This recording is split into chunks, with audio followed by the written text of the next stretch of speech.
Salam sejahtera bagi kita semuanya, Bapak Ibu yang dikasihi Tuhan. Salam sehat, damai Tuhan senantiasa beserta dengan kita.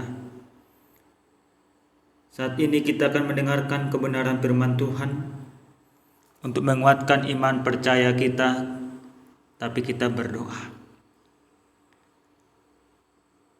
Kami sungguh bersyukur kepadamu ya Tuhan Allah kami, Allah yang senantiasa mengasihi kehidupan kami. Saat ini kami akan belajar untuk mengenal kebaikan Tuhan dalam hidup kami lewat firman Tuhan. Urapi kami dengan Roh Kudus-Mu supaya kami mengerti kebenaran firman-Mu. Dalam nama Yesus kami berdoa. Amin. Bapak Ibu yang dikasihi Tuhan, adapun kebenaran firman Tuhan yang menyapa kita pada saat ini tertulis dalam kitab 2 Raja-Raja pasal 5 ayat 1 sampai dengan ayat ke-14.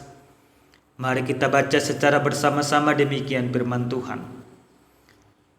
Naaman, panglima Raja Aram, adalah seorang terpandang di hadapan tuannya dan sangat disayangi, sebab oleh dia Tuhan telah memberikan kemenangan kepada orang Aram.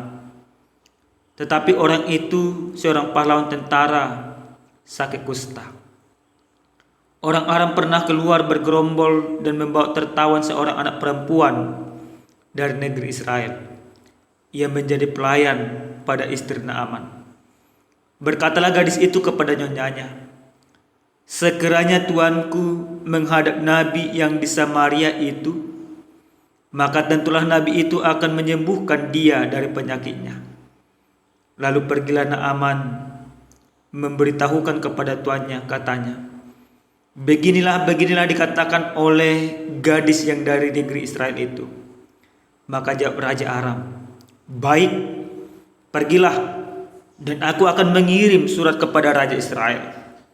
Lalu pergilah Naaman dan membawa sebagai persembahan 10 talenta perak dan 6.000 shikal emas dan 10 potong pakaian. Ia menyampaikan surat itu kepada Raja Israel yang berbunyi, "Sesampainya surat ini kepadamu, maklumkanlah kiranya bahwa aku menyuruh kepadamu Naaman pegawaiku supaya engkau menyembuhkan dia dari penyakit kustanya." Segera sesudah Raja Israel membaca surat itu, dikoyakkannya lah pakaiannya serta berkata, "Allahkah aku ini yang dapat mematikan dan menghidupkan? Sehingga orang ini mengirim pesan kepadaku supaya kusembuhkan seorang dari penyakit kustanya. Tetapi sesungguhnya perhatikanlah dan lihatlah, ia mencari gara-gara terhadap aku." Segera sesudah didengar Elisa abdi Allah itu bahwa Raja Israel mengoyakkan pakaiannya, dikirimnyalah pesan kepada raja bunyinya, "Mengapa engkau mengoyakkan pakaianmu? Biarlah ia datang kepadaku, supaya ia tahu bahwa ada seorang nabi di Israel." Kemudian datanglah Naaman dengan kudanya dan keretanya, lalu berhenti di depan pintu rumah Elisa. Elisa menyuruh seorang suruhan kepadanya mengatakan, "Pergilah mandi 7 kali dalam sungai Yordan, maka tubuhmu akan pulih kembali sehingga engkau menjadi tahir." Tetapi pergilah Naaman dengan gusar sambil berkata, "Aku sangka bahwa setidak-tidaknya ia datang keluar dan berdiri memanggil nama Tuhan Allahnya, lalu menggerak-gerakkan tangannya di atas tempat penyakit itu, dan dengan demikian menyembuhkan penyakit kustaku. Bukankah Abana dan Parpar, sungai-sungai Damsyik, lebih baik dari segala sungai di Israel? Bukankah aku dapat mandi di sana dan menjadi tahir?" Kemudian berpalinglah ia dan pergi dengan panas hati. Tetapi pegawai-pegawainya datang mendekat serta berkata kepadanya, "Bapak, seandainya nabi itu menyuruh perkara yang sukar kepadamu, bukankah Bapak akan melakukannya? Apalagi sekarang Ia hanya berkata kepadamu, mandilah dan engkau akan menjadi tahir. Maka turunlah ia membenamkan dirinya 7 kali dalam sungai Yordan, sesuai dengan perkataan abdi Allah itu. Lalu pulihlah tubuhnya kembali seperti tubuh seorang anak, dan ia menjadi tahir. Sampai di sana pembacaan kebenaran firman Tuhan. Bapak Ibu yang dikasihi oleh Tuhan kita Yesus Kristus, salah satu hal yang tidak bisa dilakukan oleh manusia yaitu memahami Allah seutuhnya.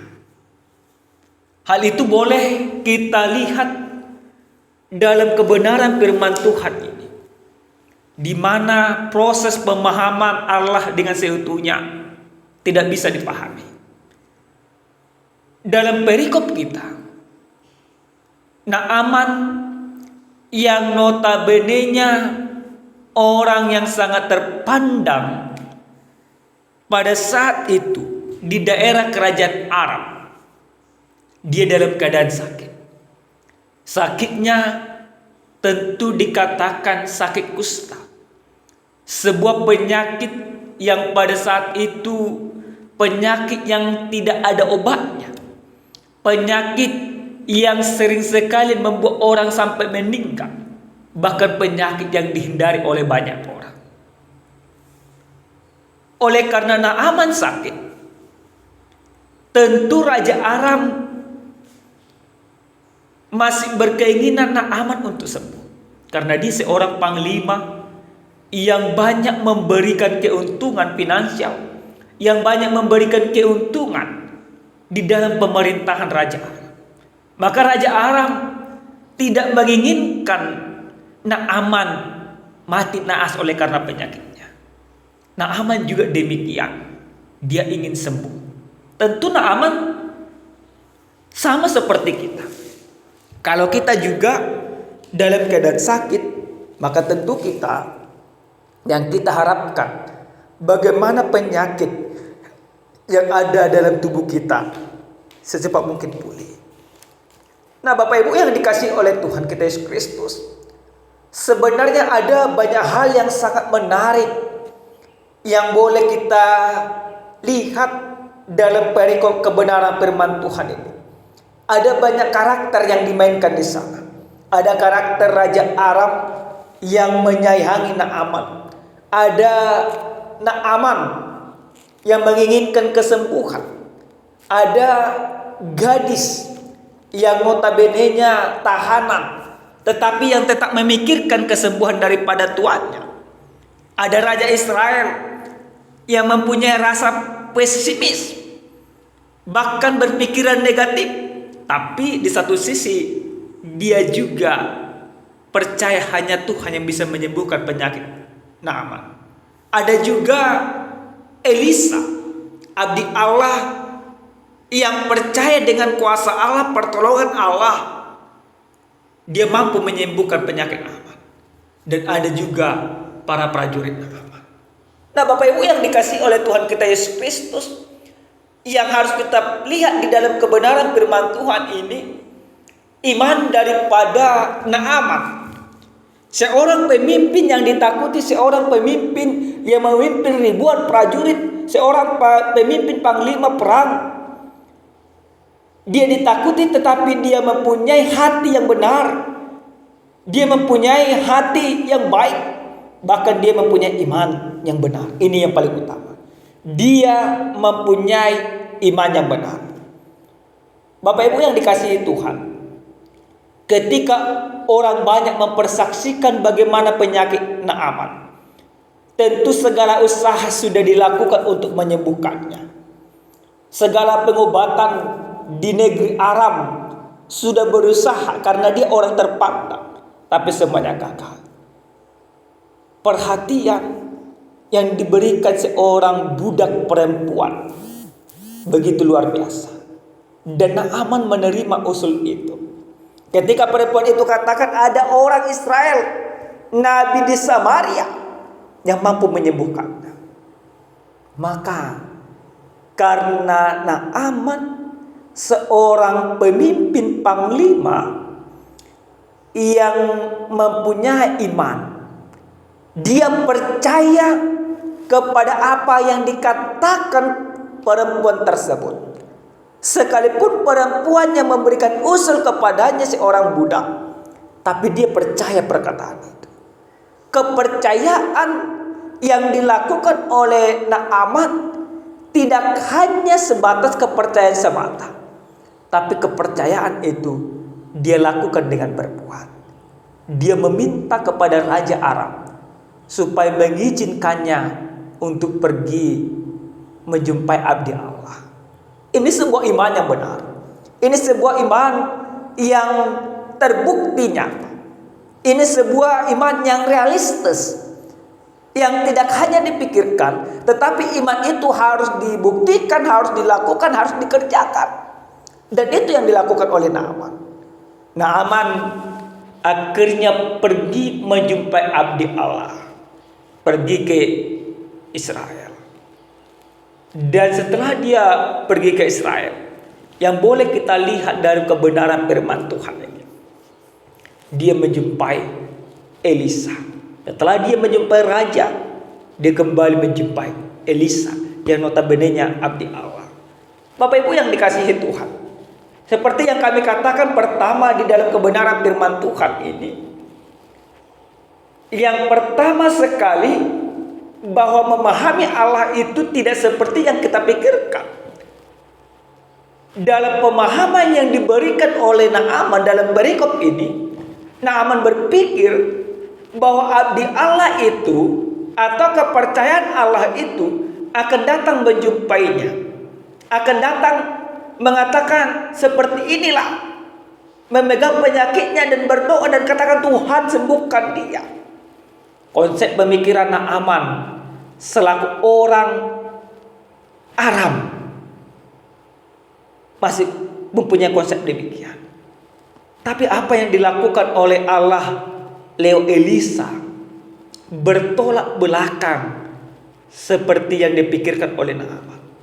Elisa tidak menjumpainya. Elisa tidak bertatap muka kepadanya. Elisa tidak memandang dia. Elisa tidak berkata secara langsung kepada dia. Tetapi Elisa hanya menyuruh apa yang Tuhan akan lakukan lewat dia yang dikerjakan oleh Naaman. Bapak Ibu yang dikasihi Tuhan, apa yang dilakukan oleh Naaman? Pertama, Naaman marah. Dia kecewa. Dia merasa tidak dihargai dan tidak dihormati. Itu sah-sah saja Bapak Ibu yang Tuhan kasihi. Seorang raja atau seorang panglima tidak yang mempunyai banyak kuasa tidak dijumpai, itu sangat mengecewakan bagi dia. Tapi satu hal yang luar biasa di dalam kekecewaan yang terjadi di dalam kehidupannya, dia tetap membuktikan imannya. Dia pergi ke sungai Yordan walaupun dalam amarah di dalam kehidupan. Dia katakan, sungai yang ada di daerah Damsyik, Abana dan Papar lebih baik, lebih jernih. Tetapi sungai yang menjadi sumber kesembuhan adalah sungai Yordan. Bapak Ibu yang dikasihi Tuhan, hal yang begitu menarik yang boleh kita lihat dari kebenaran firman Tuhan ini, bagaimana iman itu dilakukan oleh Naaman. Iman itu dipertunjukkan oleh Naaman. Walaupun dia ibaratnya penuh dengan kemarahan, tapi dia tetap beriman. Apa yang dilakukan oleh abdi Allah itu memberikan kesembuhan kepadanya. Dan terbukti benar bahwa dia sembuh. Nah Bapak Ibu yang dikasihi Tuhan, tema khotbah kita yang sampai kepada kita pada saat ini dikatakan iman yang menyelamatkan. Hal apa yang boleh kita lihat dari kebenaran firman Tuhan ini? Yang pertama sekali lihat firman ini, kita mau diingatkan pribadi pas pribadi, keluarga lepas keluarga, bahwa yang mampu menyelamatkan kita adalah iman yang benar. Maka Bapak Ibu yang Tuhan kasihi, Naaman membuktikan imannya. Maka iman kita juga harus kita buktikan di dalam kehidupan ini. Ada boleh banyak penyakit yang terjadi di dalam kehidupan kita. Penyakit yang sudah berpuluh-puluh tahun terjadi, penyakit yang tak kunjung sembuh, penyakit yang dilakukan oleh kuasa kegelapan, perdukunan dan lain sebagainya. Banyak penyakit sekarang demikian Bapak Ibu yang Tuhan kasih. Tapi kalau engkau mau sembuh, kalau kita mau sembuh di dalam kehidupan ini dari penyakit kita, dari penyakit yang menyengsarakan kita, maka satu hal yang pertama yang harus kita lakukan, kita beriman sepenuhnya kepada Tuhan. Iman kita kepada Tuhan di dalam Yesus Kristus harus menjadi iman yang benar, tanpa keraguan, tanpa kebimbangan, dan tanpa mempertanyakan kuasa Tuhan. Itu yang dilakukan oleh Naaman. Itu yang harus kita buktikan dalam kehidupan. Karena Kristus sesungguhnya yang kita permuliakan itu sudah menyembuhkan segala penyakit kita dengan bilur-bilurnya. Dengan bilur-bilur Yesus, segala penyakit yang ada di dalam tubuh kita sesungguhnya sudah Tuhan sembuhkan. Maka kalau sekarang ini mau sembuh dari semua penyakit yang ada, percaya sepenuhnya kepada Yesus, beriman yang benar, karena iman itu yang menjadi pedoman kita, yang menjadi pegangan kita, itu yang menjadi kekuatan kita dalam menjalani setiap kehidupan. Maka Bapak Ibu yang Tuhan kasihi, saya percaya ketika Bapak Ibu semuanya mempunyai iman yang benar kepada Tuhan, maka iman itu tidak akan pernah menyesatkan kita. Itu pertama. Yang kedua, dari kebenaran firman Tuhan ini kita melihat bagaimana orang yang beriman itu, iman yang sudah menyelamatkan atau orang yang beriman itu, yaitu seperti Naaman. Dia mau mendengarkan masukan, dia mau mendengarkan saran, dia mau mendengarkan siapapun. Maka orang yang beriman juga harus demikian. Kalau kita katakan kita orang beriman, bukan berarti bin salabin semuanya sembuh. Tapi kalau kita katakan Tuhan bisa menyembuhkanku, kita mau mendengarkan orang. Kalau dikatakan engkau harus berobat ke dokter, maka berobat. Tapi kalau dikatakan engkau berobat ke dukun, jangan mau Bapak Ibu yang Tuhan kasih, karena itu tidak benar. Maka masukan yang dilakukan oleh Naaman selaku orang beriman ini begitu luar biasa. Dia tidak mau meninggikan dirinya, dia tidak menyombongkan dirinya, dia mau mendengar siapapun. Maka orang beriman juga harus demikian. Mari Bapak Ibu yang Tuhan kasihi, siapapun orang di sekitarmu, anakmu, istrimu, pembantumu, atau orang lain pun itu, kalau selama itu masukannya yang begitu membangun di dalam kehidupan, engkau selaku orang beriman, engkau mau mendengarkan. Jangan hanya engkau yang harus didengarkan. Ternyata orang yang beriman, yang memperoleh keselamatan daripada Tuhan, dia mau mendengarkan siapapun itu. Yang ketiga Bapak Ibu yang Tuhan kasihi, orang yang beriman yang boleh kita lihat di dalam kebenaran firman Tuhan ini, yaitu peduli, seperti gadis yang ada di dalam kekuasaan Naaman, seperti Elisa. Dia juga orang yang beriman pastinya, seperti Raja Aram yang mengusulkan, yang mau menerima usulan itu, dan seperti Naaman. Ya, kalau kita simpulkan dari semua tokoh ini Bapak Ibu yang Tuhan kasihi, keberimanan mereka peduli. Mereka peduli kepada Naaman, mereka peduli terhadap kesembuhan Naaman. Maka kita juga demikian Bapak Ibu yang Tuhan kasihi. Kita harus sampai berpikir ke sana. Kalau kita orang beriman di dalam Yesus Kristus yang sudah menyelamatkan kita, maka kita harus peduli kepada orang lain.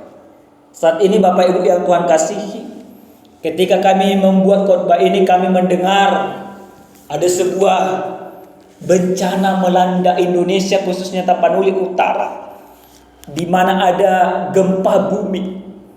Nah Bapak Ibu yang Tuhan kasihi, selaku orang-orang beriman di dalam Kristus Yesus, maka mari kita berdoa bagi mereka, bagi setiap saudara kita yang ada dan mengalami bencana alam di Indonesia ini. Untuk sekarang yang ada di Tapanuli Utara, mari kita berdoa bagi mereka. Kita membuktikan iman kita, membuktikan iman kita dengan peduli. Mungkin saja Bapak Ibu yang Tuhan kasihi, Kita tidak bisa membantu mereka dengan materi, tetapi bisa kita pastikan kepedulian kita bisa kita pastikan lewat doa kita. Karena doa orang benar sangat besar kuasanya. Doa orang beriman maka sangat luar biasa. Naaman bisa Tuhan sembuhkan. Maka kota Tarutung juga orang-orang yang mengalami bencana alam juga pasti bisa Tuhan pulihkan. Yang paling utama dalam kehidupan kita beriman kepada Tuhan. Amin. Mari kita berdoa. Terima kasih Bapa yang baik, Bapa yang kekal, Bapa yang kami muliakan. Terima kasih buat sabdamu yang sudah kami dengarkan Bapa. Ajar kami untuk senantiasa menjadi orang beriman, sehingga kami memperoleh banyak mujizat di dalam kehidupan ini, banyak memperoleh kesembuhan yang tidak terpikirkan oleh kami, karena kami tahu cara Tuhan begitu luar biasa. Khususnya pada saat ini kami berdoa buat saudara kami, sahabat kami yang ada di Tapanuli Utara. Engkau kiranya menguatkan, memulihkan mereka. Engkau kiranya menopang mereka. Engkau kiranya membantu mereka dalam setiap kegelisahan, kegundahan, penderitaan yang mereka hadapi pada saat ini. Terima kasih Bapa. Dalam nama Yesus kami berdoa dan bersyukur. Amin. Shalom. Salam sehat, Tuhan memberkati.